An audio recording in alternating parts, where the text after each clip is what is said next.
അതില്ലെങ്കിൽ മറ്റൊന്നും വേണ്ട എന്ന് പറഞ്ഞുകൊണ്ട് കെ മുരളീധരൻ എന്ന കോൺഗ്രസ് നേതാവ് ഒറ്റക്കാലിൽ നിന്നത് എന്തിനാണെന്ന് ഇപ്പോൾ കേരളക്കരയ്ക്ക് മുഴുവൻ മനസ്സിലായി.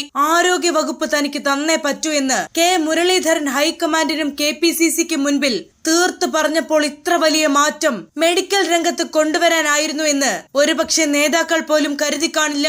ആഭ്യന്തരമന്ത്രിയായ ചെന്നിത്തല കേരളത്തിന്റെ ആഭ്യന്തരം തൂഫാനാക്കിയപ്പോൾ മെഡിക്കൽ രംഗത്ത് വലിയ ഒരു തൂഫാനുമായി മുരളീധരനും ഇറങ്ങി. വീണ ജോർജ് എന്ന മുൻ ആരോഗ്യമന്ത്രിക്ക് അതൊരു ഒന്നൊന്നര അടി കൂടിയായിരുന്നു. കേവലം 50 ദിവസങ്ങൾ മാത്രമാണ് കെ മുരളീധരൻ ആരോഗ്യമന്ത്രിയായി ചുമതലയേറ്റിട്ട് പൂർത്തിയാകുന്നത്. എന്നാൽ ഈ 50 ദിവസം കൊണ്ട് കേരളത്തിലെ ആരോഗ്യ മേഖലയിൽ അദ്ദേഹം ഉണ്ടാക്കിയെടുത്തത് വിപ്ലവകരമായ മാറ്റങ്ങളാണ്. മന്ത്രിയായി ചുമതലയേറ്റ ആദ്യ നാളുകളിൽ തന്നെ മെഡിക്കൽ കോളേജുകളിലെയും സർക്കാർ ആശുപത്രികളിലെയും അശാസ്ത്രീയമായ സംവിധാനങ്ങൾക്ക് അദ്ദേഹം അറുതി വരുത്തി. തിരുവനന്തപുരം മെഡിക്കൽ കോളേജിൽ മന്ത്രി തന്നെ നേരിട്ടെത്തി ശുചീകരണ പ്രവർത്തനങ്ങൾക്ക് നേതൃത്വം നൽകിയപ്പോൾ അവിടെ നിന്ന് മാത്രം നീക്കം ചെയ്തത് 50 ലോഡ് മാലിന്യങ്ങളാണ്. ഇതിനു പിന്നാലെ വെള്ളിയാഴ്ച സ്കൂളുകളിലും ശനിയാഴ്ച ഓഫീസുകളിലും ഞായറാഴ്ച വീടുകളിലും എന്ന രീതിയിൽ ഡ്രൈ ഡേ പ്രഖ്യാപിച്ചുകൊണ്ട് പകർച്ചപ്പനിക്കെതിരെയുള്ള ശക്തമായ പ്രതിരോധം അദ്ദേഹം ജനകീയമാക്കി മാറ്റി. ഡോക്ടർ SS ലാലിന്റെ നേതൃത്വത്തിൽ വിദഗ്ധ സമിതി രൂപീകരിച്ചാണ്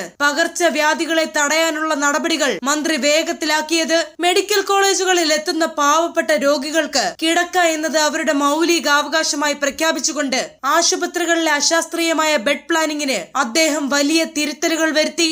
രോഗികളില്ലാതെ ഒഴിഞ്ഞുകിടന്ന പുലയനാർകോട്ട ആശുപത്രിയെ മെഡിക്കൽ കോളേജിന്റെ ഭാഗമാക്കി മാറ്റി 200 ബെഡുകൾ അടിയന്തരമായി ലഭ്യമാക്കിയത് ഇതിന്റെ ഉദാഹരണമാണ്. OP ടിക്കറ്റുകൾക്കായി മണിക്കൂറുകൾ നീളുന്ന ക്യൂ ഒഴിവാക്കാൻ ഒരൊറ്റ ക്യൂ സംവിധാനവും OPയിൽ കുടിവെള്ളവും ഉറപ്പാക്കി.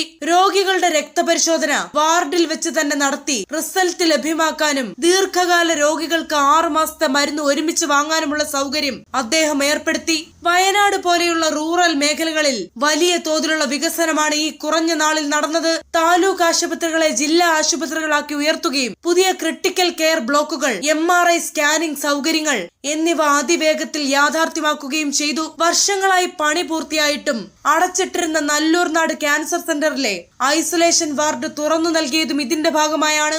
വയറ്റിൽ കത്രികയുമായി ജീവിക്കേണ്ടി വന്ന ഹർഷീനയ്ക്ക് ആരോഗ്യ വകുപ്പിൽ ജോലി നൽകി നീതി ഉറപ്പാക്കാനും കെ മുരളീധരന് സാധിച്ചു.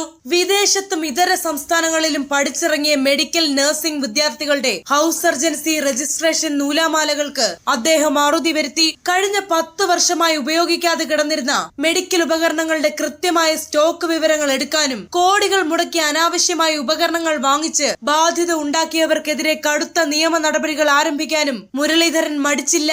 തന്റെ ദൗത്യം വിജയകരമാക്കാൻ മികച്ച പ്രൈവറ്റ് സെക്രട്ടറിയായി ഡോക്ടർ സുനിലിനെ കൂടെ കൂട്ടിയ മുരളീധരൻ മെഡിക്കൽ രംഗത്തെ യൂണിയൻ മാഫിയകൾക്കും മരുന്നു മാഫിയകൾക്കും വലിയ അന്ത്യശാസനമാണ് നൽകിയിരിക്കുന്നത്. വരും ദിവസങ്ങളിൽ കേരളത്തിന്റെ പൊതുജനാരോഗ്യ മേഖലയെ ഇതിലും മികച്ച ഉയരങ്ങളിലേക്ക് കെ മുരളീധരൻ നയിക്കുമെന്ന കാര്യത്തിൽ സംശയമില്ല.